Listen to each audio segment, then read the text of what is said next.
Dermaga Kampung Kapitan yang kian terbengkalai rencananya akan dijadikan sebagai sentra wisata murah di Palembang dengan kerjasama pihak ketiga. Dari pantauan PAL TV, kondisi dermaga Kampung Kapitan kian terbengkalai. Bahkan sejumlah lantai mulai amblas dan ditumbuhi rumput. Dinding bangunan dipenuhi coretan hingga atap seng yang mulai rusak di beberapa bagian.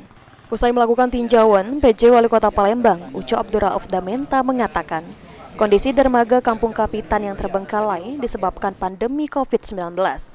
Yang membuat perekonomian menjadi lesu, pemerintah Kota Palembang akan kembali memperbaiki dermaga Kampung Kapitan melalui kerjasama dengan pihak ketiga dalam waktu dekat untuk dijadikan salah satu sentra wisata murah di Palembang. Setelah diperbaiki, dermaga Kampung Kapitan akan dilengkapi dengan keberadaan panggung musik, UMKM, dan lainnya. Sementara untuk akses angkutan air akan diperbaiki, sehingga pengunjung bisa datang melalui jalur darat maupun dari jalur Sungai Musi. Ini peruntukannya untuk yang pertama adalah salah satu tujuan rekreasi juga ya kan, kemudian wisata, kemudian ya tempat hiburan masyarakat lah. Di sini nanti ada panggung musik apa situ ya. Terus kita beri ini juga UMKM juga mungkin gitu. Pak, kenapa bisa sampai terbengkalai ini Pak?